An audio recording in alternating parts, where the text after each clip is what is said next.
70 empiezan a aparecer una serie de críticas bastante demoledoras a lo que era la psicología de ese momento, reemplazado por eso a partir del libro de Michel del año 68, donde hace todas estas críticas que terminan afectando a la psicología de la personalidad, desplazado por un enfoque más situacionista. Es decir, la psicología de la personalidad quiere explicar la conducta de las personas a partir de la personalidad, que sería algo interno. Los enfoques situacionistas, más parecidos a lo que conocemos como conductismo, explican la conducta de la persona a través del ambiente. Para los años, fines de los años 80, principios de los 90, hay un resurgimiento de la psicología de la personalidad que llega al día de hoy, la época de mayor florecimiento, con múltiples teorías que explican diferentes cuestiones de la personalidad, algunas de esas teorías de manera complementaria, otras de manera opuesta. Nosotros vamos a ver en particular dos tipos de modelos de rasgos y modelos sociocognitivos, que explican la personalidad de manera opuesta. Antes de entrar en los contenidos estrictamente teóricos, los voy a, ¿cómo decirlo?, gratificar contándoles una anécdota personal. Hace un par de meses me recibí de algo, tuve un título de algo que ningún otro docente de la facultad tiene. O sea, el único que tiene soy yo. Quizá, no tengo mucha esperanza, alguno lo pueda llegar a tener algún día, quizá, pero alguno más. Bien, ese título es el de maratonista. Maratonista es la persona que ha corrido al menos una maratón. O sea, el que corre una maratón se convierte en maratonista. Es como el asesino. El que asesina a una persona es un asesino, por más que no asesine a nadie más a lo largo de su vida. Esto es más o menos lo mismo. El que corre una maratón es un maratonista, y la humanidad, ustedes saben, se divide en dos grupos. Los que corrieron una maratón y los que no. Yo estoy hablando del grupo de los que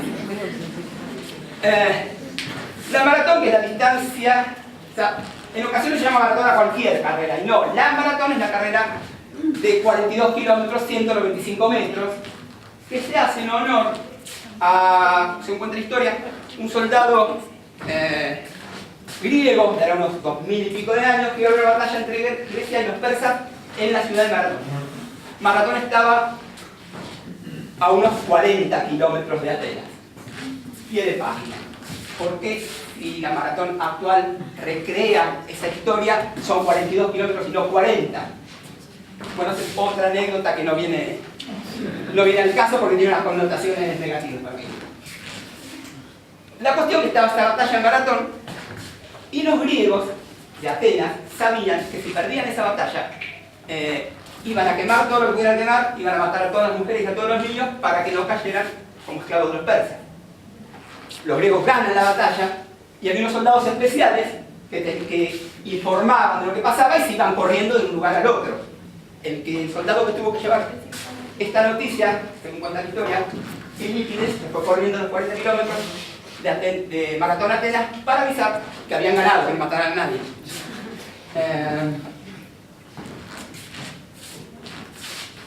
En la época moderna, cuando empezaron los Juegos Olímpicos, se toma un poco como homenaje esto y existe la carrera del maratón, que son los 42 kilómetros 195. Salvo para los corredores de élite, que lo hacen en 2 horas, igual es mucho tiempo. 2 horas, 2 horas y media, poco más, corriendo. El 80 o el 90% de las personas, del resto, que no son corredores de élite, tardan entre 3 y 6 horas. Algunos más de 6 horas. Pero la clasificación se corta a las 6 horas. Cuando pasaron las 6 horas de la largada, se levantan todos los puestos, se saca toda la hidratación, las ambulancias, todo lo que hasta ahí llegaron. ¿Sí? Porque 42 kilómetros yo corrí en Rosario. Teníamos para ver un video justamente de todo el trayecto que corta medio Rosario. O sea, en algún momento decimos, bueno, listo, que vuelva la circulación. ¿A qué viene esto? El ejemplo. Ustedes dirán, ¿qué tiene que ver esto con la psicología de la personalidad? Cuando lo está contando solamente para agrandarse. Sí, lo estoy contando para agrandarme, pero no solamente. Esto les decía, para el común de la gente, la carrera dura entre 3 y 6 horas. Es muchísimo tiempo corriendo. Pero sobre todo, obviamente correr un maratón es una exigencia física, pero sobre todo, más que física, es una exigencia mental. Porque hay que tener una disposición mental especial para estar corriendo 3, 4, 5 o 6 horas. Las personas, por lo general, al menos en estos tiempos, vivimos de manera tal que nunca estamos solos con nosotros mismos. O estamos estudiando, o estamos trabajando, o estamos con nuestros amigos, o estamos con la familia, o estamos mirando televisión. No tenemos mucho tiempo para estar solos con nosotros mismos. En algún momento alguien podría decir, estoy haciendo la cola del banco, pero bueno, puedo llamar el celular. O sea, como si faltaran elementos para abstraernos de nosotros mismos, están los celulares, que suma esto de estar haciendo otra cosa y no solamente quedarse con lo mismo. Recientemente, en julio, porque ustedes saben, hay algo que yo creo que debe haber algún cartel, yo no lo vi, debe haber algún cartel en algún lado o por ahí mensajes subliminales que dicen la psicología es una ciencia. Es algo que se repite así de manera automática, lo que no quiere decir que todo el mundo haya reflexionado a ver si es una ciencia y si es una ciencia qué cosas tiene que tener y a ver si la psicología que vemos acá las tiene, porque la ciencia tiene ciertas características. Si decimos la psicología es una ciencia, debería tenerlas. Entonces, me voy a referir a una investigación no del año 1800, no del año 1900, no del 2000, sino del mes de julio, o sea, el mes pasado. La revista Science publicó una investigación que tiene que ver con esto. Consistía, a las personas las dejaban solas en una habitación entre 6 y 15 minutos. Uno dice, bueno, no es una enormidad de tiempo. Al salir, le preguntaba qué tal les había resultado la experiencia. La mayoría decía que era una mala experiencia. Vamos a ver por qué. En otra parte de la investigación, primero le preguntaban a las personas si en una situación hipotética estarían dispuestos a pagar para no recibir descargas eléctricas.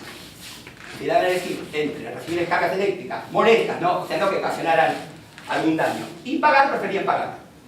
Sin embargo, en otro de los paradigmas de investigación, a la persona la metían entre 6 y 15 minutos en una habitación y le decían, o no hagas nada, o si querés tocar este aparatito te va a dar descargas eléctricas. Y las personas preferían tocar el aparatito que les daba descargas eléctricas y no estar sin hacer nada. O sea que las personas preferimos hacer algo que nos haga mal antes de estar solo con nosotros mismos. Imagínense estar corriendo 4 o 5 horas. Uno está solo con sí mismo. Y acá entra el tema de la personalidad. A una persona que corre 4 horas pasan un montón de cosas. Desde el momento que sale al momento que termina. Y todas esas cosas están filtradas por la personalidad de cada uno. O sea, cuando empezamos a percibir qué es lo que pasa en el ambiente, qué es lo que pasa en nosotros, no es una mirada objetiva. No hacemos una lectura objetiva de lo que nos está pasando. Filtramos de acuerdo a nuestra personalidad. Y de acuerdo a la manera que cada uno encara esa situación, hará que termine la maratón disfrutándola, o que termine padeciéndola, o que no la termine. Pero que no la termine no por cuestiones físicas, sino por cuestiones mentales. Las personas que corremos tenemos un dicho que dice más o menos: el dolor es necesario, el sufrimiento es opcional. ¿Qué significa esto? Que alguien que va a correr 3, 4, 5, 6 horas, seguro que algo le va a doler. Lo que no quiere decir que eso sea un sufrimiento. Ante la misma sensación de dolor, para algunas personas es sufrimiento y para otras no. Esas diferencias tienen que ver con la personalidad de cada uno. En particular, con lo que sostendría uno de los modelos que vamos a ver, los socios cognitivos, que hablan de esto, ¿no? De el significado que cada uno le da a la experiencia. El significado que les damos a las experiencias son idiosincráticos, son personales, no son objetivos. Ese fue uno de los grandes errores del conductismo sostener que está bien. Aquellas conductas que son reforzadas es más fácil que las tendamos a repetir, aquellas conductas que no, las trataremos de evitar. Está bien. Lo que no está bien, y que es obvio, pero para los teóricos conductistas no era tan obvio, que el refuerzo o el castigo es un concepto percibido, no es un concepto real. Es decir, cosas que para unos serían castigo, para otros no lo son. ¿Qué es lo que va a determinar que algo sea castigo o que algo no lo sea? Cuestiones internas. Y ahí es donde se pone en juego la personalidad. En síntesis, en cualquiera de nuestros actos, de nuestros pensamientos, de nuestras actitudes, todo eso está afectado por la personalidad de cada uno.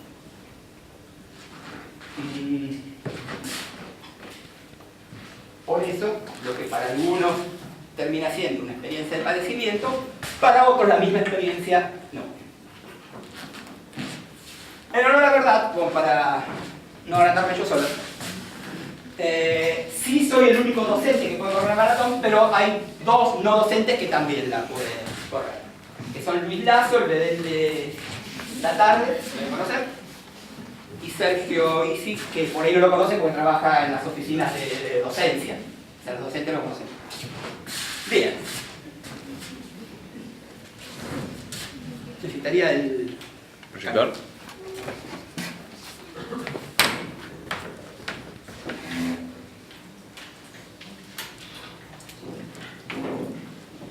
Más rápido se me olvidó el logo.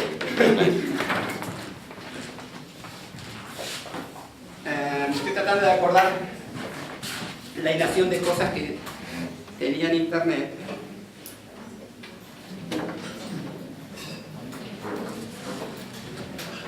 Profe, Sí. si pasamos internet de celular a la computadora, ¿Quién podría? yo te paso si quieres. No, yo también tengo. Lo que pasa es que la señal a veces va bien acá adentro. A ver si probamos.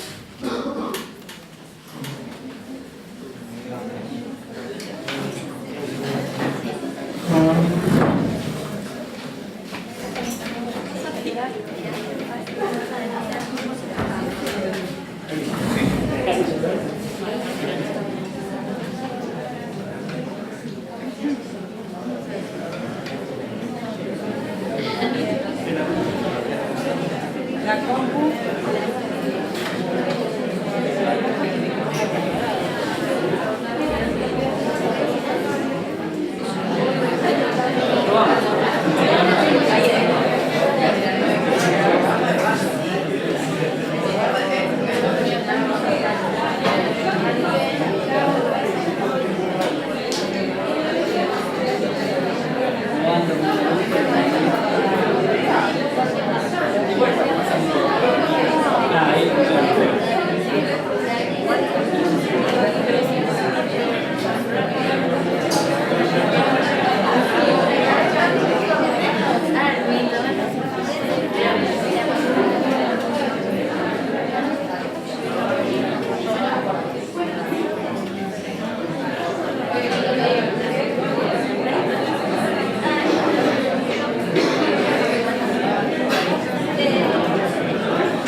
le decís en otro lado, en otro lado.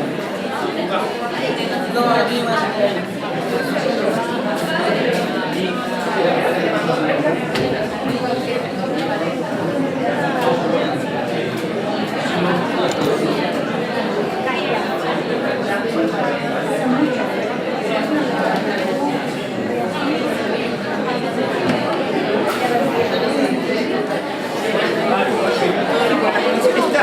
Sí, además como está ubicado. Pero no mancha. Ahí se queda ubicado.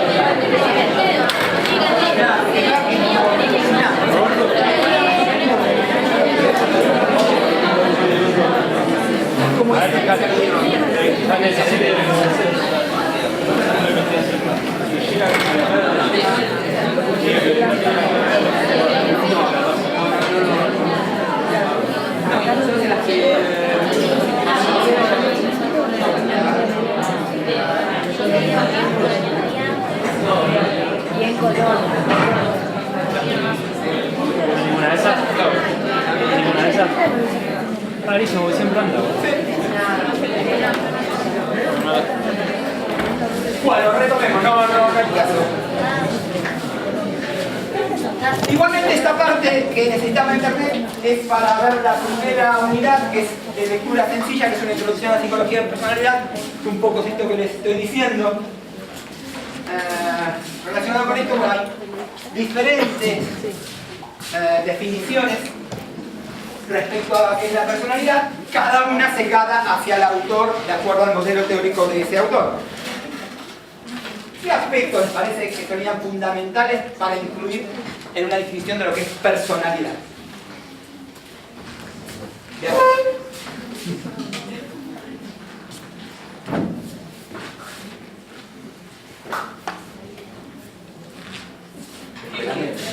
¿Cómo?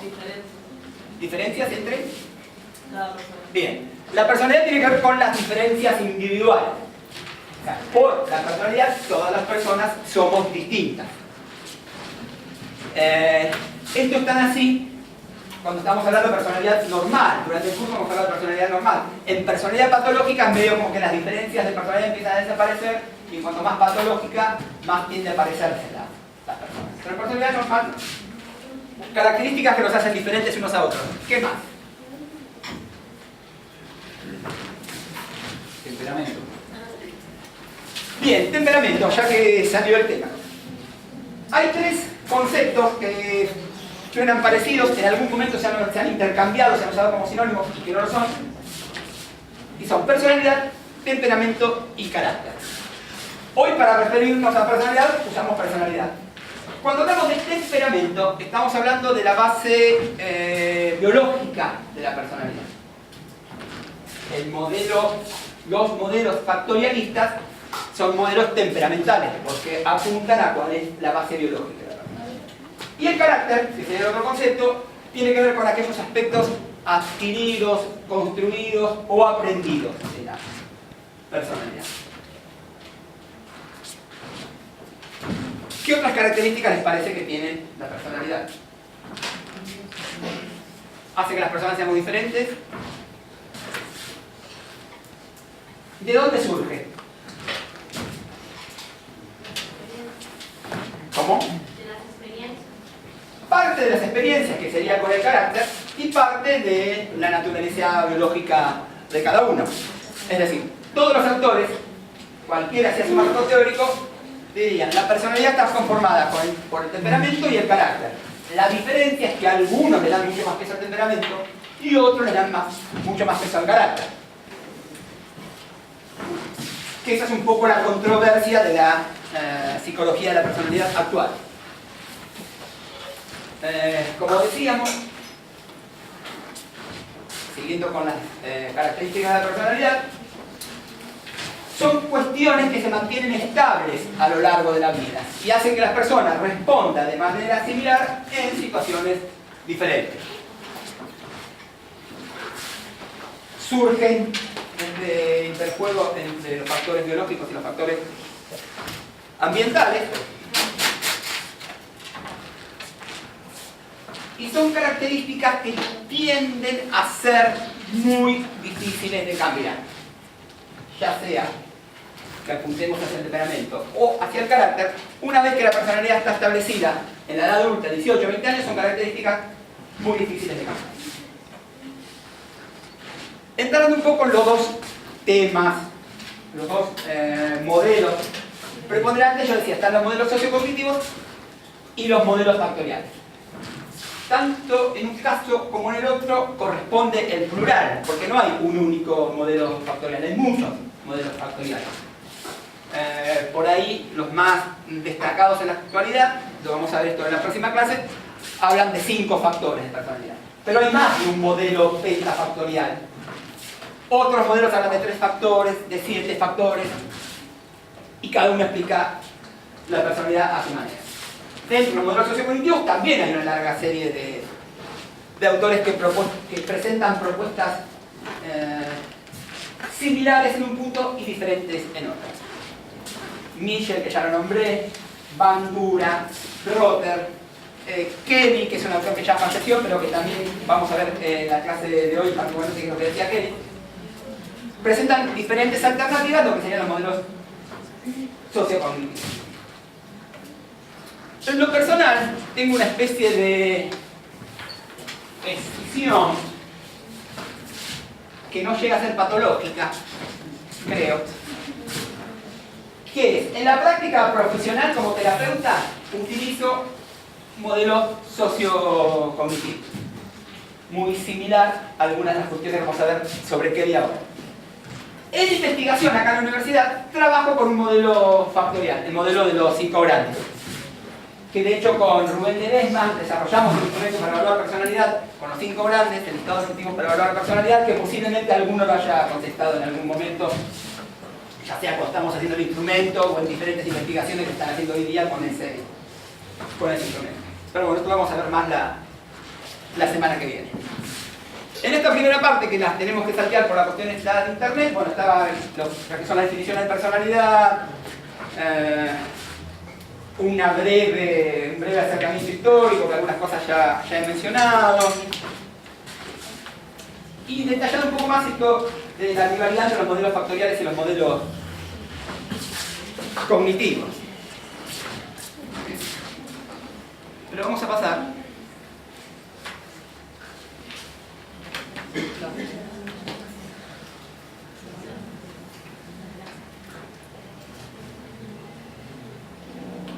a hablar de uno de estos modelos sociocognitivos,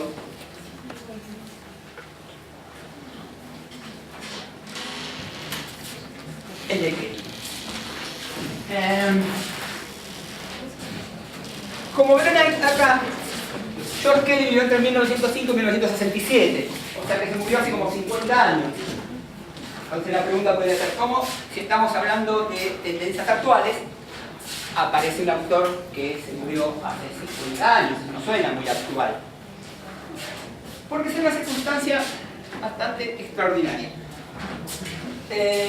La obra de Kelly nace a partir de la publicación de este libro, La teoría de los constructos personales, en el año 1955.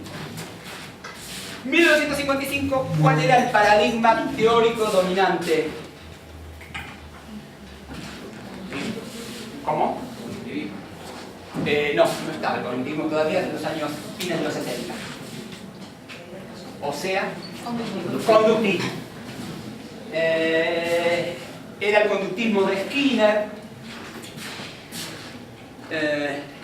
Skinner publica un libro que se llama La conducta verbal en el año 57. O sea, la época de esplendor del conductismo. Que él iba a presentar una teoría, que ahora vamos a ver, donde habla que las personas construimos en nuestra mente esto que él llamaba constructos personales, que ese concepto hoy se conoce como esquemas. Cuando hablamos de esquemas mentales es lo que Kelly llamaba en su momento constructos personales. Y que fue una teoría que pasó para la época totalmente desapercibida. Los dos grandes modelos de la época, dentro de la psicología académica, como dijimos, el conductismo, dentro del área clínica, el conductismo y el psicoanálisis, ninguno de los dos tenía nada que ver con lo que sostenía Kelly. De hecho, cuando unos años después, hacia fines de los 60, se produce la revolución cognitiva, tampoco tenía nada que ver con lo que decía Kelly.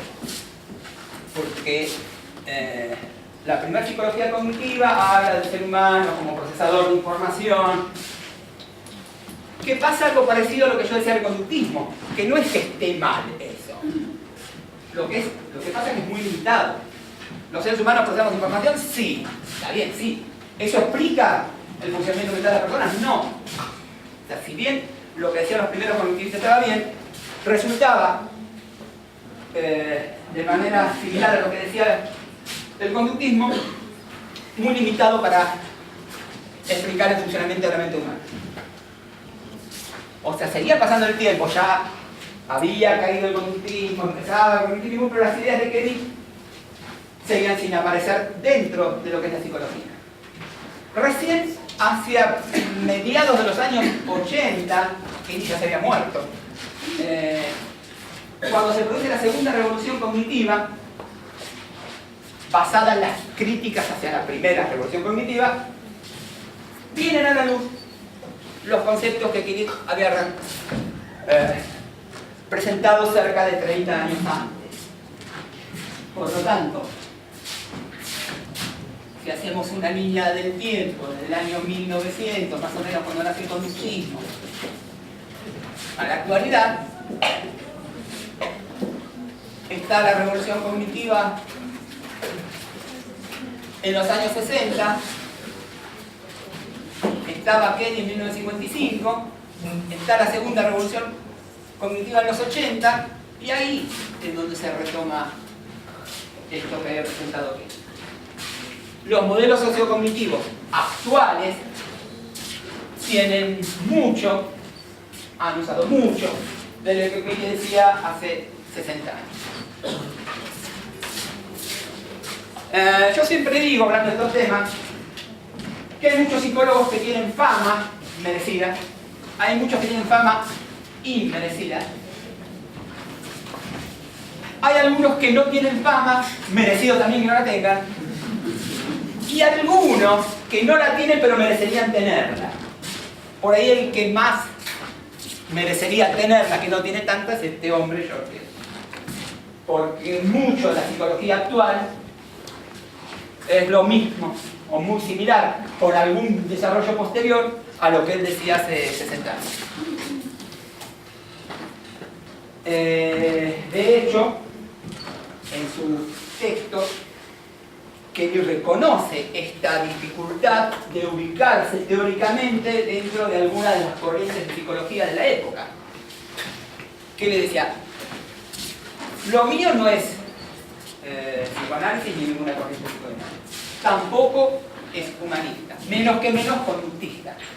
Pero tampoco es cognitivo. O sea, en su momento, mediados de los años 60, Kelly no se consideraba cognitivo y nadie lo consideraba cognitivo. Hoy se considera cognitivo Kelly. Cognitivo social, que no era el cognitivismo del procesamiento de la información. Como les decía, en 1955 Kelly publica este libro.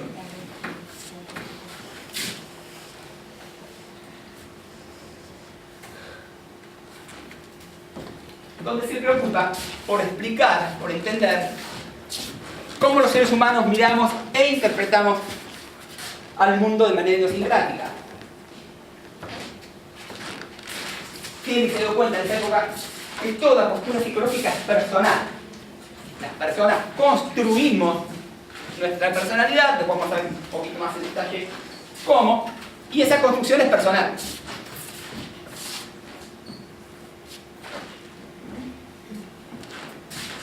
También Kelly sostenía que el ser humano no está sujeto a ningún tipo de ley que pretende explicar la conducta a partir de estímulos presentes.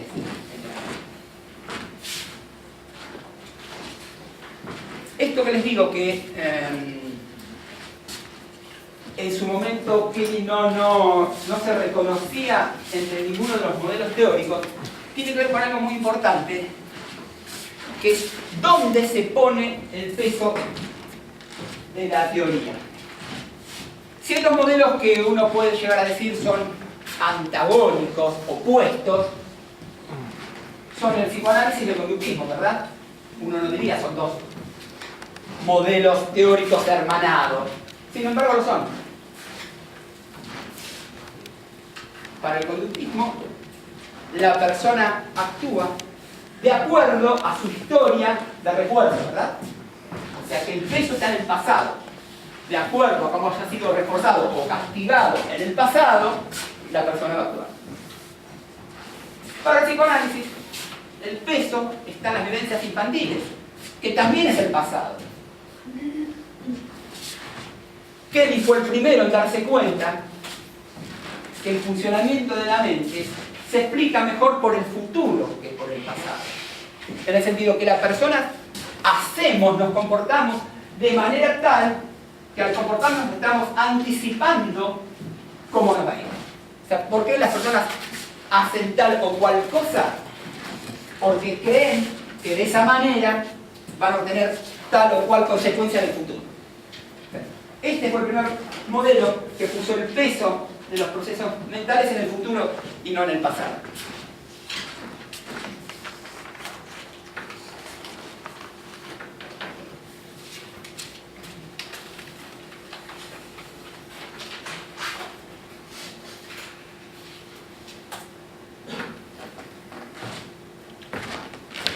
Muchas de estas cuestiones sonarían muy obvias en estos momentos, pero no sonaban tan obvias cuando fueron escritas.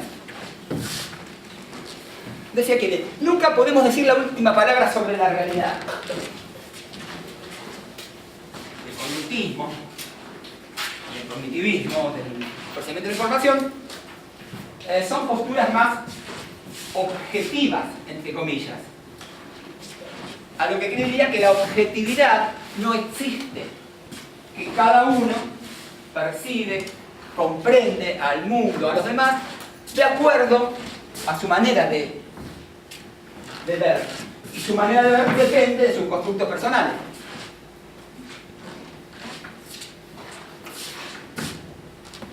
Todo lo que podemos llegar a tener sobre el mundo, sobre los demás, sobre las relaciones interpersonales, son conjeturas que las vamos haciendo a medida que vamos teniendo diferentes experiencias por estos procesos de similitud y diferencia.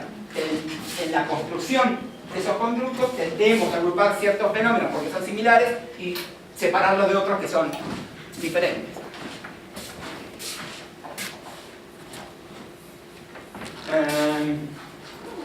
En sus planteos, Kelly siempre mantuvo cierta humildad respecto a su propia teoría.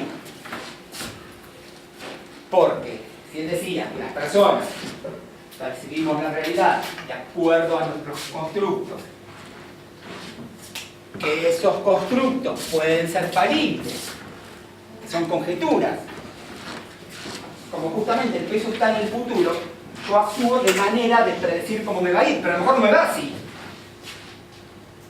Por lo que puedo cambiar esos constructos.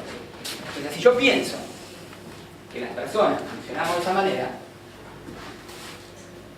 si me pongo en mi rol de científico, no puedo pensar de otra manera, tengo que pensar lo mismo. Entonces decía,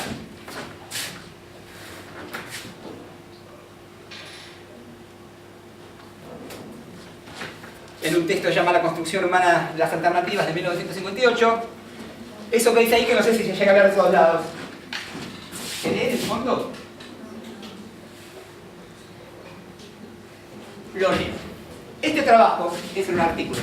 En su totalidad, trata únicamente de verdades a medias. Nada de lo que contiene es o pretende ser absolutamente cierto.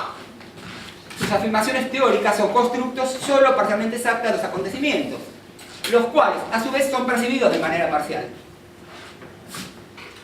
Además, lo que proponemos, hasta sus aspectos más verdaderos, será eventualmente derribado y desplazado por algo más cierto aún. De hecho, nuestra teoría está francamente diseñada para contribuir eficazmente a su propio derrumbe y superación. que anticipaba que lo que él estaba diciendo, teóricamente, seguramente iba a ser superado por algo. Yo no sé cuántos autores firmarían esto.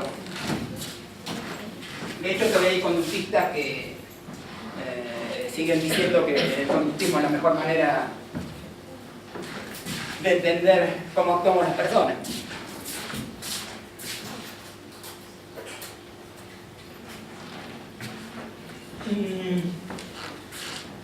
La teoría de Kelly se inserta dentro de cierto modelo filosófico que él llamó alternativismo constructivo.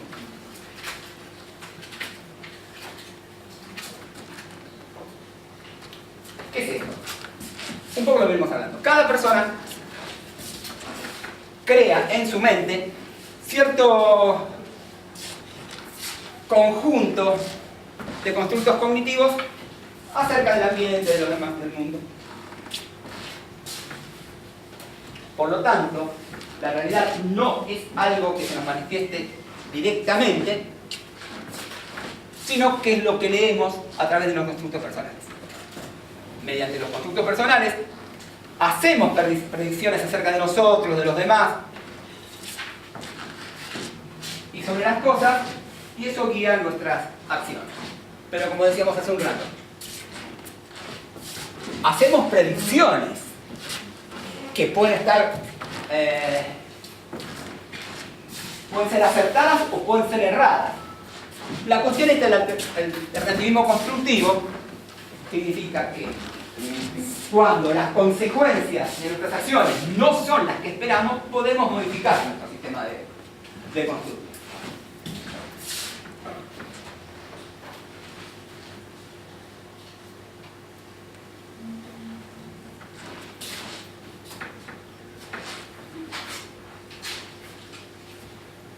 Entonces, para entender la personalidad de alguien, tenemos que comprender cómo esa persona ve a partir de sus constructos particulares el mundo. Y acá aparece algo que ya había nombrado, la importancia del significado. Nuestra interpretación de los hechos es más importante que los hechos en sí. El significado que le damos a las cosas es lo que va a ser determinante y no ninguna pretendida objetividad que de otra manera no se puede alcanzar. Por eso, un mismo hecho puede estar validando significados personales diferentes. Por lo tanto, no podemos decir que algo sea verdadero, aunque confirme lo que nosotros esperamos.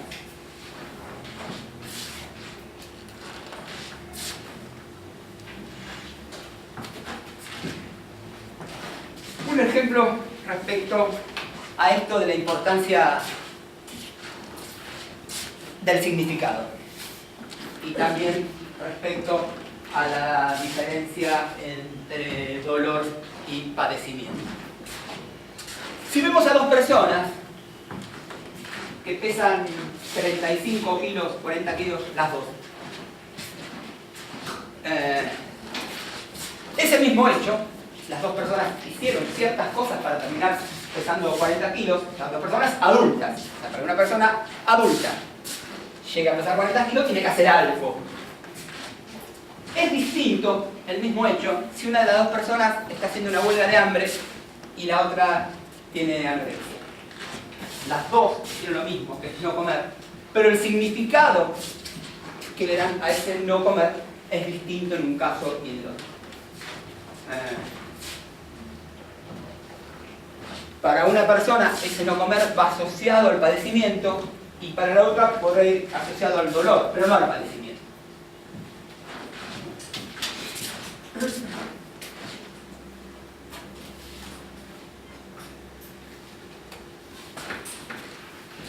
Como decía, que muchas de estas cuestiones que decían Kelly en el año 55 son de uso de sentido común hoy dentro de la psicología. Los modelos sociocognitivos también se los conoce como constructivistas, justamente porque se insertan dentro de esta línea.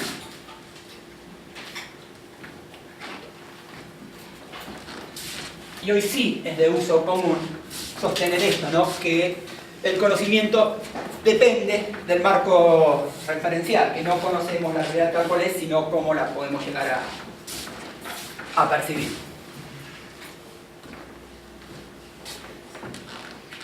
Incluso nuestros marcos, nuestros constructos limitan lo que podemos percibir y lo que no.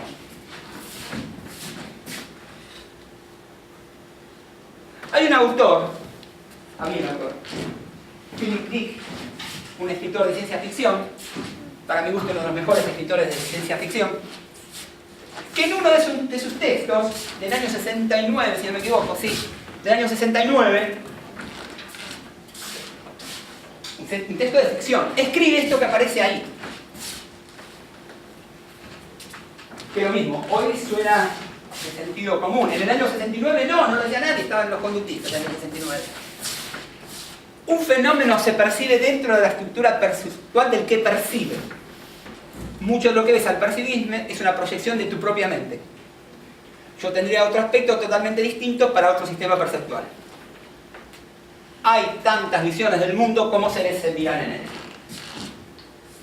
Dick, en este caso, también anticipa el constructivismo y ya fuera de la psicología y dentro de la literatura.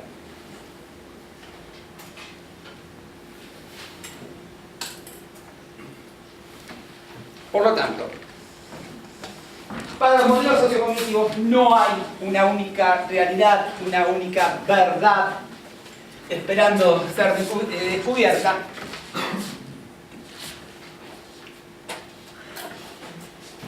sino que los seres humanos percibimos esa realidad de acuerdo a nuestras construcciones mentales, y eso que percibimos puede ser más o menos adecuado, más o menos funcional. Serían como una especie de lentes, decía Kelly, para ver la realidad. Entonces, pregunto, si los seres humanos percibimos la realidad de manera diferente y no hay una verdad para ser descubierta o una objetividad para alcanzar, ¿cómo se explicaría lo que pasa en psicoterapia? La persona que consulta ve al mundo de una manera, el terapeuta, de acuerdo a sus constructos, el terapeuta lo ve de otra manera, de acuerdo a sus constructos. ¿Y entonces qué es lo que hacen?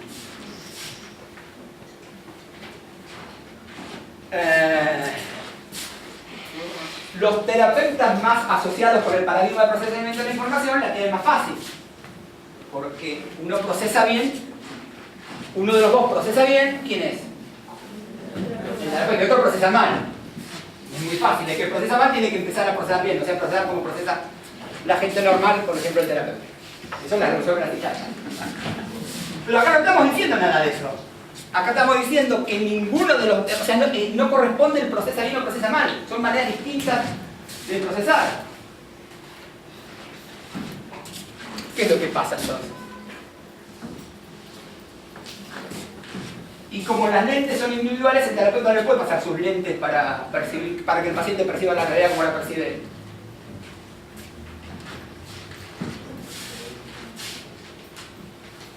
¿A nadie se le ocurre? ¿Cómo? Empatía. ¿La? Empatía. Algo de eso tiene que ver. Que como en estos términos, ¿qué sería la empatía? De parte del terapeuta. De parte del terapeuta, intentar ponerse o ver el mundo con los lentes. Bien, pasaría por ahí, porque el terapeuta llegue a comprender en la medida de lo posible, cómo percibe el mundo del otro. Fuera del marco teórico este, eso ya no es empatía. Vamos a volver a este. Bueno. Entonces, no hay maneras correctas y maneras incorrectas de percibir la realidad. Habrá maneras más adecuadas y maneras menos adecuadas. ¿Cuáles serían las menos adecuadas? Que van en contra de la ley. ¿De qué ley? De la sociedad, la que hace sufrir a la persona. Las que hacen sufrir, para tomar lo que defiende la sociedad, las que hacen sufrir a alguien. Habitualmente la persona, pero puede llegar a ser a otro también. También vamos a volver a él.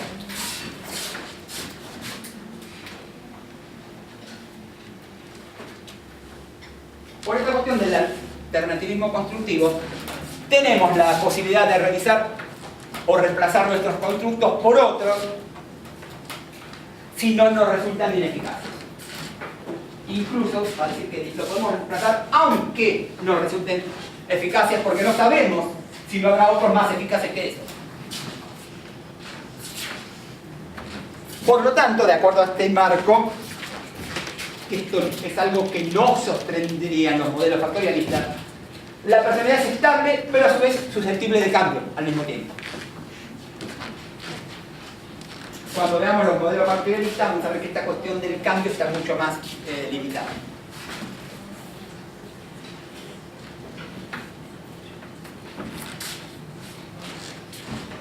Por lo tanto, no existe ningún determinismo estímulo-respuesta, no somos prisioneros de nuestras pulsiones ni de la motivación. Y acá hay otra diferencia respecto a la mayoría de los modelos teóricos, que para el cognitivismo social el ser humano es un agente activo, se anticipa a lo que le va a pasar. Volviendo a la comparación de modelos. El cognitivismo postula un modelo de sujeto pasivo, inactivo, que responde a estímulo. Por eso el modelo es estímulo-respuesta. La persona responde al estímulo. Si no hay estímulo, la persona no hace nada. El primer cognitivismo, que supuestamente fue una ruptura copernicana del cognitivismo, qué sé yo, no era tan ruptura, era algo distinto, pero no era tanta ruptura. Esquemáticamente, el cognitivismo decía, hay un estímulo y hay una respuesta. El revolucionario cognitivismo de la primera etapa decía, hay un estímulo, hay un procesamiento y hay una respuesta. O sea que en el fondo no cambiaba nada demasiado, cambiaba un poco la terminología y por ahí sí, para no estar tan duro, el hecho de empezar a darle importancia a lo que pasaba acá. Pero los dos modelos, tanto el cognitivismo como el primer cognitivismo, presentan a un ser humano pasivo. Para Kenny y para todos los teóricos sociocognitivos que lo siguieron, no es así. La característica del ser humano es que es un ser activo, sale a buscar la información, sale a actuar en función de cuáles son sus objetivos. Como su manera de actuar es siempre hipotética, porque es función de sus conductos personales, algunas de esas maneras de funcionar serán más eficaces y otras menos, pero como tiene la posibilidad de reemplazarla por el alternativismo constructivo, esa propia relación con la experiencia concreta hace que podamos ir cambiando nuestra personalidad.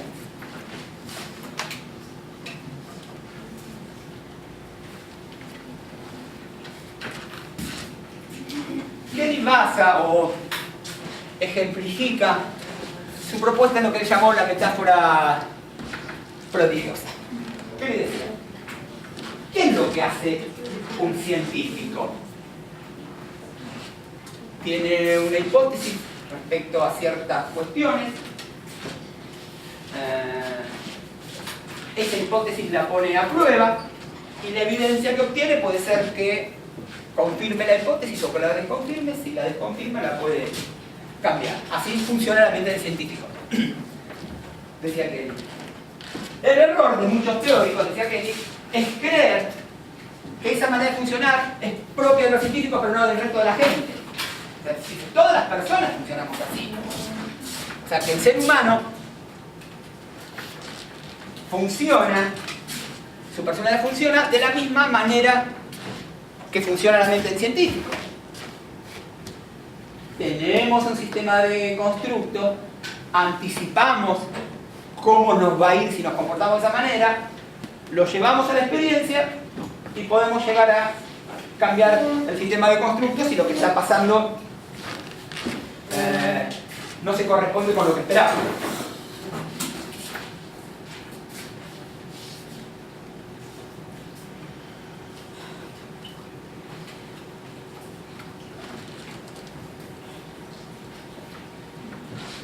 El modelo de Kelly entonces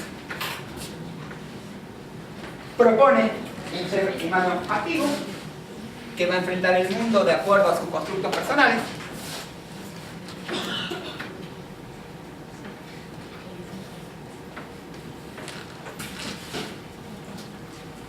Que de esa manera va a anticipar y predecir la experiencia y que esto, los resultados de esto van a servir para que reformule, cambie o mantenga su constructo personal. ¿Queda claro cómo es esto de predecir la experiencia? Para ver si queda claro, ¿a alguien se le ocurre un ejemplo?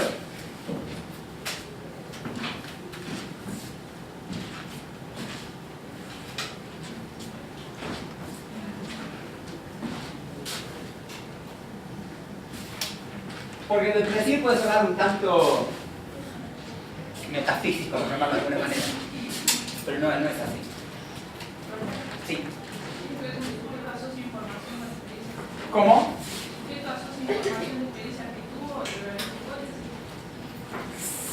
Sí. ¿Y un ejemplo? Si pongo algo al borde, puede caer, no sé, al borde de acá. Bien. Porque una vez lo puse al borde, se me cayó, entonces me pongo que se me pongo acá. Claro, pero no es porque una vez lo puse y se cayó. Yo, de acuerdo a mi experiencia, ya tengo una idea de cómo va a funcionar esto y ya sé dónde ponerlo para que no se caiga. Sí, sí. No, sí, un poquito más por aquí. ¿Cómo dijo?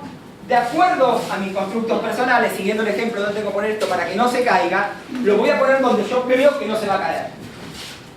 Yo creo que no se va a caer. No, esto hasta tal punto lo puedo llegar a poner y no se va a caer. Estoy anticipando que si lo dejo a cierta distancia no se va a caer. Pero no fruto de la experiencia, porque por eso son experiencias que no tuve. Sí estoy anticipando hasta dónde lo puedo llegar a poner para que no se caiga. ¿Y qué puede pasar? ¿Que se caiga o que no se caiga? ¿Algún ejemplo que tenga que ver más con una situación interpersonal? Yo tengo un ejemplo. Sí. No, por ejemplo, hoy. ¿Un ejemplo personal o un ejemplo ficticio? No, vamos a hablar, por ejemplo. Porque algunos estuve trabajando esto en la escuela, por ejemplo. Ajá. Y veíamos el tema de los lentes, ¿no? Los lentes oscuros, los lentes que reflejan o los lentes catastróficos.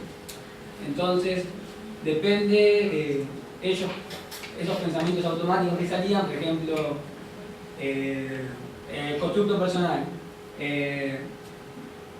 Hay ruido afuera, va a pasar algo malo, ¿no? El lente es catastrófico, Sí. va a pasar algo malo. Entonces, situación era esa, como la interpretaban ellos, bueno, ¿qué hacían? Yo aparte meto el tema de la emoción, pero no importa. ¿Qué hacían? Me escondo abajo de la cama, por ejemplo.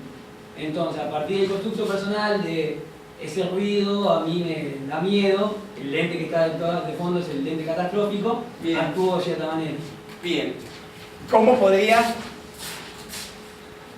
cambiarse eso? Porque está, como diría Kelly, prediciendo una experiencia. Por ejemplo, si van a ver ese ruido, que es, y el ruido era que se cayó el perchero, por ejemplo. Por ejemplo, bien. O sea, las personas actuamos de acuerdo a cómo pensamos que van a pasar las cosas. hacemos una predicción. Esa predicción puede ser después cierta, Ellos puede ser entraron a robar a errada. casa, por ejemplo. ¿Cómo? Entraron a robar a casa, por eso. La predicción que hace. Claro, pero no siempre corresponde a cuestiones del pasado, por eso sería más una historia de refuerzo, porque hay un montón de situaciones que las personas actuamos sin haber tenido experiencias previas. Te digo que en ese momento, no es que antes habían entrado a robar, sino que escucharon el ruido, hay gente en casa. Ah, esa sería la predicción, bien.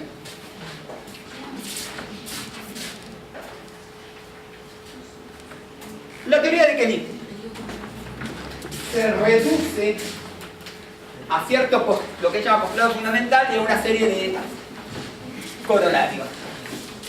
Hay varias versiones, de acuerdo a la traducción del postulado fundamental, pero dice más o menos esto. Los procesos psicológicos de una persona,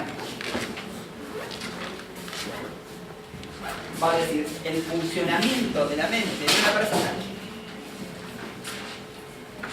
son dirigidos por la forma en que anticipa los acontecimientos.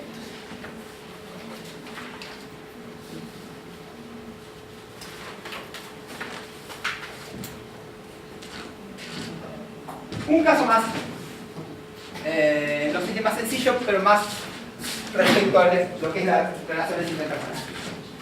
Y que no siempre, en función de esto, que van a derivar de la experiencia. Quiero conocer a alguien, a una persona de sexo opuesto o no, que me resulta interesante. No la conozco. ¿Cómo voy a actuar? De forma que yo creo que esa manera de actuar me va a servir para poder conocer a esa persona. Yo a la persona no la conozco. Por lo tanto, tengo hipótesis respecto a cómo actuar. Hago lo que mis hipótesis, que a su vez surgen de mis constructos, me dicen, actúo de esa forma y después veo cómo me fue. Pero antes de actuar, yo ya tengo una anticipación de cómo me va a ir. Como después las cosas pasan las que tienen que pasar, no siempre esas anticipaciones van a ser correspondidas con la realidad, pero mis procesos psicológicos funcionaron así, anticipando un resultado favorable.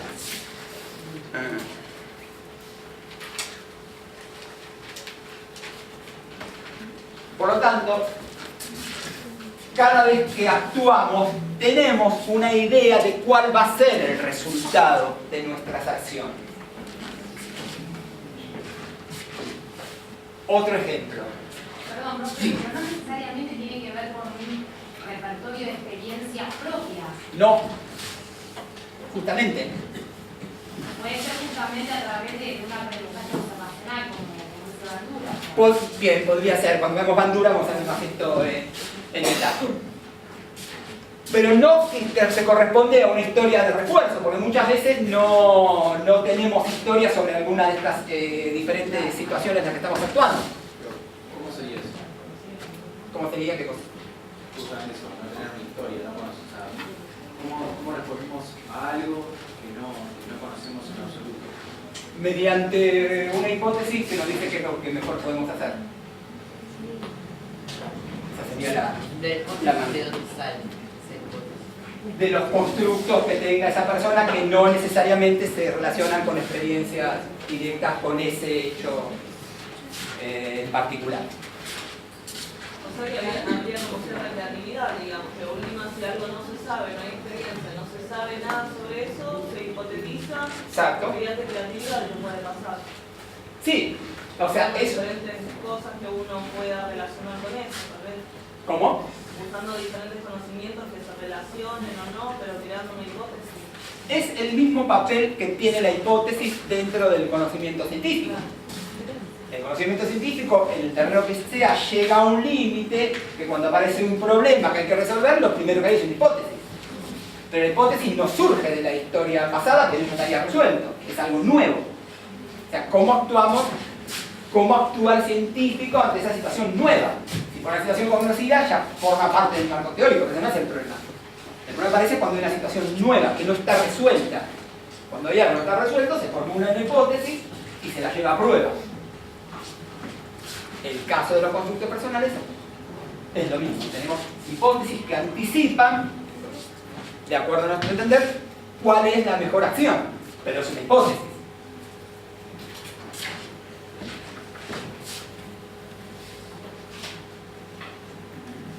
Bien, vamos a ir viendo los diferentes corolarios que completan la historia de primero, corolario de la construcción. Los constructos son construidos mediante esto que veíamos de semejanzas y diferencias entre diferentes acontecimientos, y nos sirven para anticipar los resultados de experiencias futuras. Corolario de la individualidad, esto ya lo hemos dicho en algún momento, hay diferencias individuales en la interpretación de los acontecimientos. Las personas van a diferir entre sí en su manera de anticipar la realidad porque sus constructos son diferentes.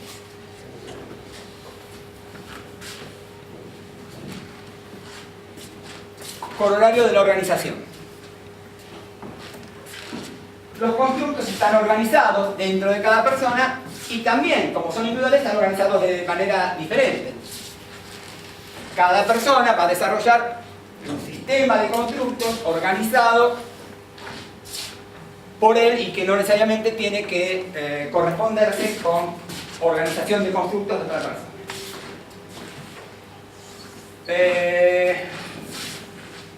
Un ejemplo, pero acá necesito participación.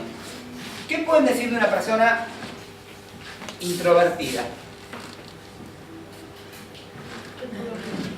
¿Cómo?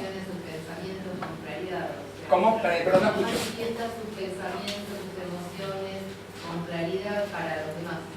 Bien. Se lo guarda, o sea, para adentro, lo que piensa de sí mismo. Bien, o sea, no manifiesta esto con claridad, pero bueno. ¿Alguna otra impresión sobre lo que puede ser una persona introvertida? Es vergonzosa para hablar con gente que no conoce, por ejemplo. Bien, que puede ser vergonzosa con personas desconocidas. ¿Alguna otra cosa? Solitaria. ¿Cómo? Solitaria. Solitaria. Desconfiada. Desconfiada. O sea, que... tiene que ver con que no comparte directamente su opinión sobre algo. ¿Cómo? Claro, que no comparte su opinión sobre algo. No lo pone a prueba tampoco, se queda con su pensamiento. ¿Eso sería lo introvertido? Esas son diferentes maneras, 5 maneras de organizar constructos respecto a lo que es una persona introvertida. Esto puede pasar porque se privilegia dentro de esa organización lo que tiene que ver con la vergüenza, o lo que tiene que ver con la soledad, o el no querer mostrarse a los demás, que son cosas que están relacionadas pero no son iguales. Esto es una manifestación de que la organización personal de cada uno de los que habló respecto a lo que es la introversión difiere.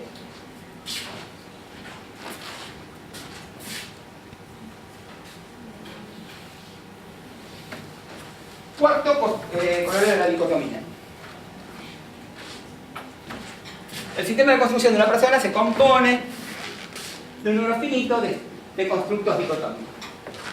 Los constructos se van construyendo por alternativas diferentes. Por ejemplo, si tenemos 3 personas, A, B y C, personas diferentes, algunas las podemos catalogar como personas, esas 3 personas, como personas altas, y a otras u otras como personas bajas. La dicotomía en este caso sería alto y bajo. A y B son personas bajas, C es una persona alta. Similitud, A y B, diferencia, persona C. Como esto lo puedo seguir, también puedo hacer esa misma comparación entre A y B. A es más baja que B, que sería un poco más alta, y a su vez los dos más bajos que C.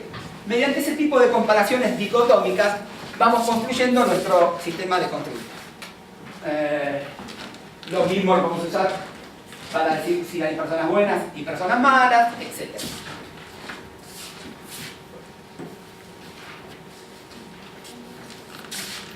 Corolario de la elección. Tiene que ver con la libertad de acción y la posibilidad definir o modificar y extender el constructo. Una persona en condición teórica elige aquella alternativa dicotómica en un constructo con lo que anticipa más posibilidades de elaborar su sistema. Esto tiene que ver con la posibilidad de modificar los constructos.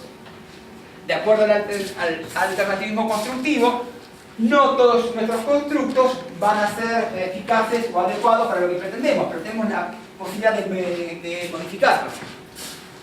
O sea, al utilizar un constructo siempre hay una elección entre mantenerlo o modificarlo.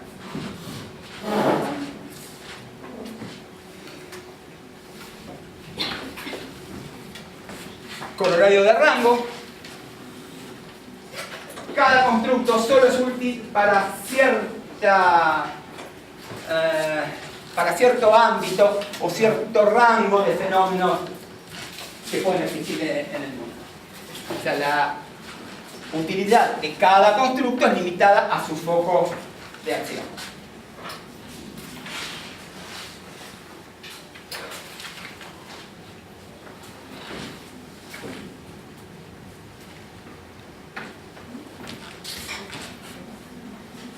Corolario de la experiencia.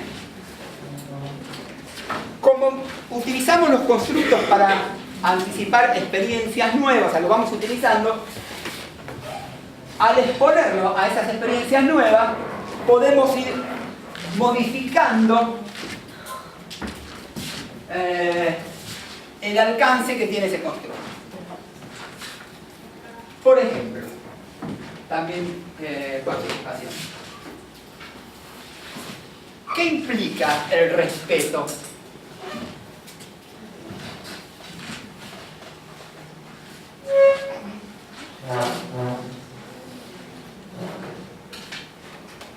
Aceptar lo diferente. ¿Cómo? Aceptar lo diferente. Lo que uno piensa. Bien, ¿qué otra cosa? Límites. ¿Límites? Un límite, digo. Bien.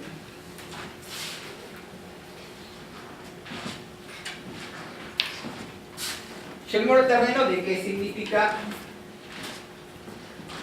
para una persona ser respetada desde la mirada del otro. O sea, ¿qué puedo entender yo que una persona necesita para saber que está siendo respetada del par? Que no interfiera. Vos tenés tu manera de actuar y de pensar. ¿Cómo? Vos tenés tu manera de actuar y de pensar. El otro no tiene que interferir. Todas las personas, está bien, todas las personas estarían de acuerdo en que se la está respetando si hacemos estas cosas, o hay personas que por ahí necesitarían algo más. Depende No, que sea depende de respeto cada para uno. cada persona. Por eso. ¿Alguien puede pedir como muestra de respeto que uno no lo mire los ojos sino que mire para abajo? Bien. O sea, yo puedo moverme dentro de un espacio de la realidad donde el respeto tiene que ver más con estas cuestiones. No hablar primero, mirar para abajo. Cuando hablo, cuando me refiero a esta persona a utilizar señor, a ciertos ámbitos donde el respeto pasa por eso, pero no son todos los ámbitos iguales. Alguien puede haber desarrollado sus sistemas de constructo en un ámbito así, y a cambiar de ámbito donde el respeto tiene que ver más con estas otras cosas, por el corolario de la experiencia, poder modificar ese constructo de acuerdo a la nueva experiencia. O sea, la persona va a anticipar que el respeto significa eso que ya conoce, y en este caso su anticipación va a ser errónea, porque la persona en otro contexto no va a necesitar esa modificación de respeto, el respeto va a pasar por otro lado. Pero bueno, tenemos la posibilidad de, ante experiencias nuevas, modificar el constructo ese que tiene que ver con el respeto.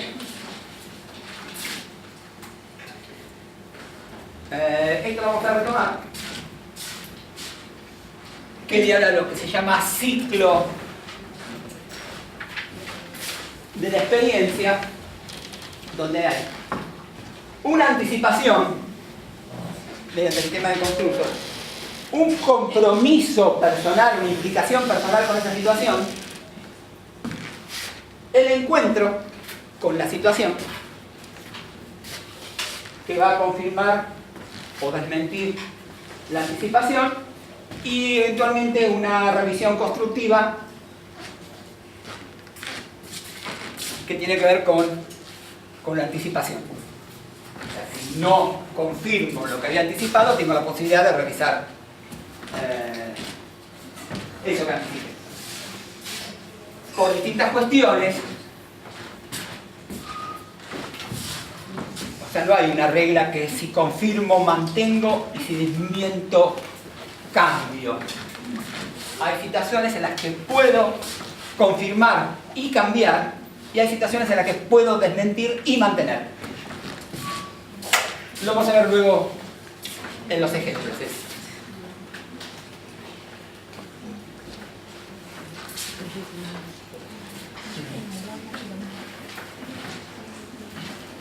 Corolario de la modulación. Adaptación a nuevas experiencias. La variación del sistema de construcción de una persona está limitada por la permeabilidad de los constructos en cuyo ámbito de conveniencia se encuentra la persona. Es decir, no necesariamente vamos a variar nuestros sistemas de constructos de acuerdo a la experiencia. Va a depender de cuán permeables sean esos constructos. Hay personas con mayor permeabilidad, que son las que aprenden de la experiencia, y personas cuyos constructos son más impermeables y que no se modifican por más que la experiencia desconfirme lo que había anticipado. ¿Puede ser que el tiempo lo vuelva más impermeable? A ver si, como dirían, un poco más. No hay más que decir. ¿Cómo que? ¿Alguien se le ocurre un ejemplo de predicciones desajustadas y que sin embargo la persona no cambia? ¿Cómo? Si a alguien se le ocurre un ejemplo de alguna situación donde la persona desconfirma su constructo pero sigue actuando de la misma manera. Porque intenta seguir probando su hipótesis a toda costa. Sería como el caso... ¿Cómo? Con la comida. Puede ser con la comida. A ver. Como algo que me hace mal, sin embargo lo sigo comiendo. Pero lo sigo comiendo porque sigo anticipando que no me puede hacer mal o porque me gusta. De vuelta. A ver. Sería distinto. Una cosa es que yo coma algo diciendo esto no me va a hacer mal y que me haga mal y que lo vuelva a comer pensando que no me va a hacer mal y que me haga mal, y otra cosa es que coma algo esto me va a hacer mal pero me gusta, entonces no me importa que me haga mal. Sí. Bueno, pero ahí está prevaleciendo el me gusta, el me va a hacer mal. Bueno, pero en ese caso, ¿cuál es la predicción? Si la predicción es como esto porque me va a gustar y le gusta, se cumplió. Si la predicción es como esto porque me va a hacer bien y le hace mal, no se cumplió. ¿Ibas a decir algo? No, un ejemplo. En un curso una vez una chica contaba de que ella trabajaba con adultos mayores y decía que una persona siempre la cagaban, siempre la cagaban. Pero, digamos, la predicción que ella hacía era que era una persona confiable, que no iba a hacer y que le podía prestar plata. Y después siempre la cagaban. O sea, igualmente había cierta manera de elegir personas que eran muy estables, claro, que tenían que ver que era una persona enriquecida, digamos, que siempre trabajó de esa manera y ella trabajaba para tratar de cambiar ese constructo. Igual ella recién empezaba a trabajar, pero estaba intentando y era algo que estaba muy definido, muy estable. Eso bien. Sirve para un par de cosas el ejemplo. Yo creo que a nadie le debe gustar prestar plata y que no se la devuelva, menos si eso se repite. Esto tiene que ver con un constructo que me está diciendo qué personas son de confianza y qué personas no son de confianza. Esto que decíamos, quiénes son altos y quiénes son bajos, llevado al terreno de la confianza. Bueno, hay personas que merecen confianza y personas que no. Cuando uno presta plata, salvo en el caso, saquemos el caso de los amigos que uno le puede prestar plata aunque sepa que no se la va a devolver. Sacando ese caso, pero en este caso la predicción es que no me la va a devolver, pero no me importa en todo caso. Vamos a suponer que la persona espera que el otro se lo devuelva. Mi constructo me tendría que decir qué persona es confiable y qué persona no. Pero lo mismo, yo estoy anticipando que la persona va a ser confiable. Me piden plata y nunca me la he pedido. Yo estoy anticipando que esa persona es confiable. Si después no me la devuelven. A partir de algún indicador que tomaste en cuenta. ¿Cómo? A partir de algún indicio, a partir de algún indicador que estás anticipando que esa persona es confiable. Exacto. Si desconfirmo, supuestamente por el ciclo de la experiencia, yo debería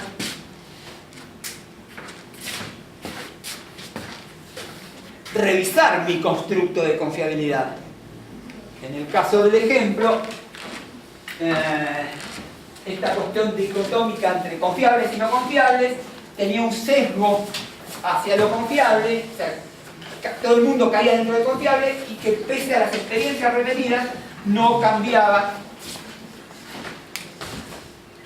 este sistema de constructo. ¿Algún otro ejemplo? Debe haber miles. Porque las personas somos en algún punto propensas a repetir cagadas a lo largo del tiempo y no modificar nada. Ejemplos debe haber. Relaciones de pareja desafortunadas que se repiten. Bien, relaciones de pareja desafortunadas que se repiten. ¿Cómo? Otro ejemplo puede ser una mujer golpeada, que al marido le dice, ay, disculpame, no lo voy a hacer nunca más, y la amiga sigue confiando y... Si sigue confiando, sí. Por eso... Si se queda por otros motivos y sabe que corre cierto riesgo de que la golpeen, no. Sería esto de no cambiar pese a las mentiras si confía. Claro. Hay diferentes situaciones, esto les decía, que obviamente tiene que ver, lo vamos a ver en algún ejemplo al final, con lo patológico. Si el sistema de constructos, que venía esto, ¿no? No es permeable, las experiencias y los fracasos repetidos no va a hacer que lo cambiemos y uno va a seguir repitiendo los mismos errores una y otra vez. ¿Cómo se llamaría esto dentro de otro modelo teórico?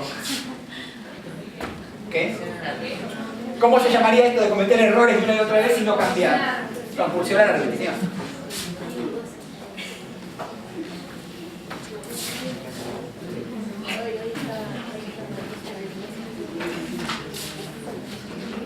Otro corolario de la fragmentación, que tiene que ver con que la construcción no siempre es irracional. Una persona puede tener sistemas de constructos diferentes que sean contradictorios en algún punto.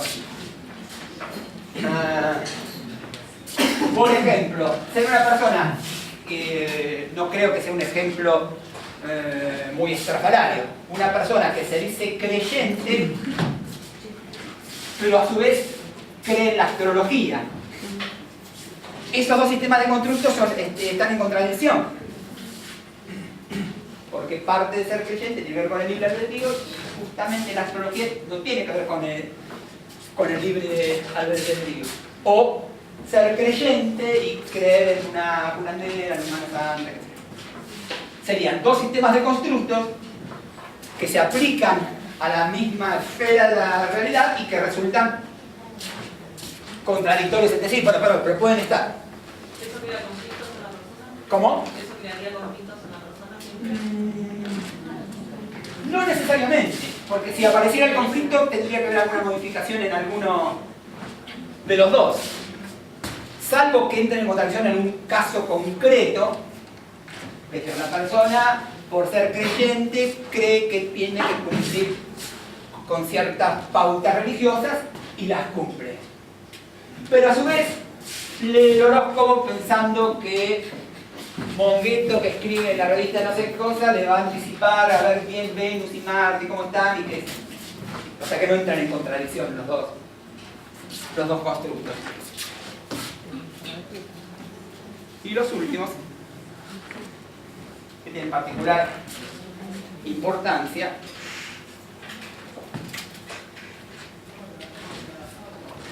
corolario de la comunalidad, que en cierta medida se opone al corolario de la individualidad.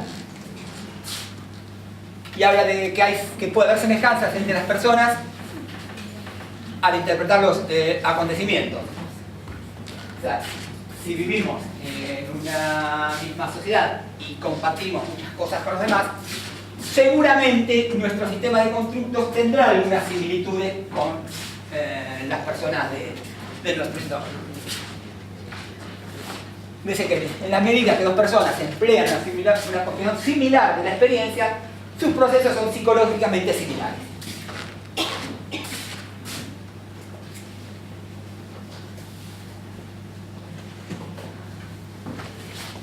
Y el corolario de la socialidad, que habla de las relaciones interpersonales,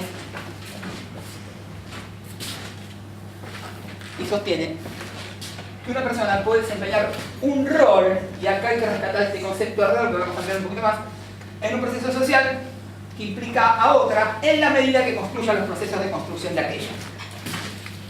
Cuando hablábamos de la psicoterapia y que el terapeuta tiene que tratar de ponerse los lentes de la persona, estamos diciendo que el terapeuta tiene que jugar un rol respecto a esa otra persona.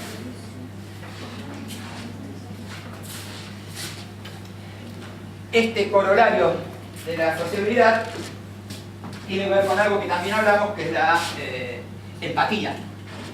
O sea, mi empatía va a estar dada por cuántos roles pueda construir yo en mi relación con los demás. Bien, básicamente la teoría de Kelly es esto. Vamos a ver algunos ejemplos. Antes de pasar a los ejemplos, como para hacer un corte y retomar, pero no un corte para que no vaya nadie, vamos a hablar del tema de la evaluación para aquellos que van a hacer el curso como extracurricular. Yo no sé si en las hojas de asistencia alguien puso si es extracurricular o no. Por ahí el último encuentro, los que va a ser extracurricular ponen extracurricular o algo así. Como el curso tomado como extracurricular es una instancia académica, tiene que tener una evaluación. La evaluación va a ser, igual después esto voy a hacer un archivito, lo voy a poner en la página. Eso, todos saben dónde está la página para bajar los materiales, el programa, los PowerPoint. Tiene que poner en el buscador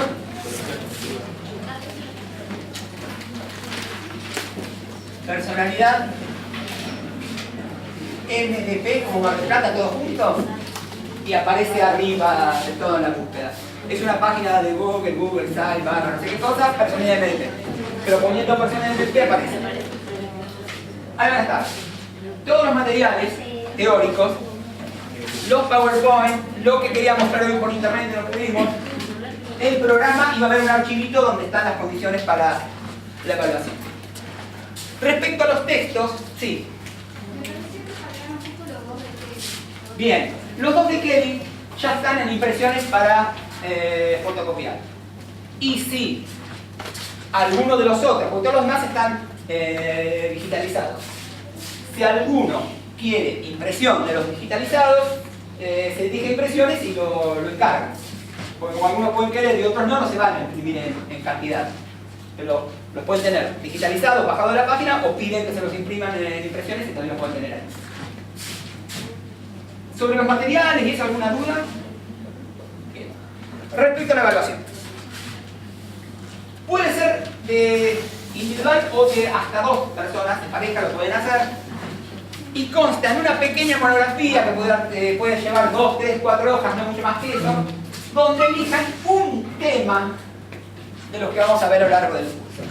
Pero, por ejemplo, un tema no tiene por qué ser Kelly. Un tema puede ser, que es el corolario de la socialidad. Sobre eso tendrán que buscar otra bibliografía y hacer una elaboración propia. Cuando digo elaboración propia, estoy diciendo no cortar y pegar. Porque así como es fácil cortar y pegar, también es fácil darse cuenta cuando alguien usó eso de cortar y pegar. O sea, las mismas estrategias que utilizan para hacer el cortar y pegar, las puedo usar yo para ver si eso se fácil se ha hecho de otra manera.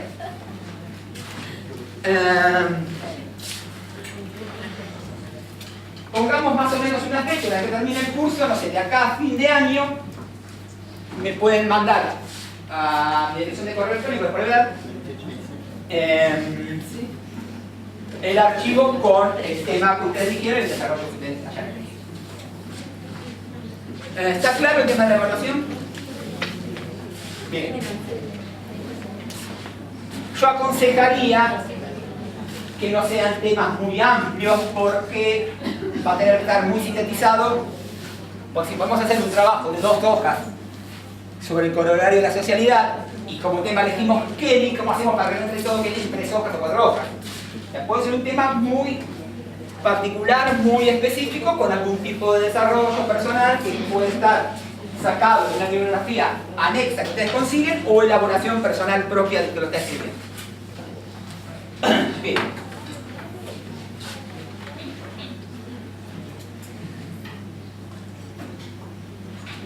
Antes de pasar a la última parte, ¿cómo sigue el curso? La semana que viene, Internet mediante, por ahí retomamos alguna cosita que haya quedado suelta hoy de importante que yo no aparte de como no lo tengo impreso, por ahí me olvido de algo.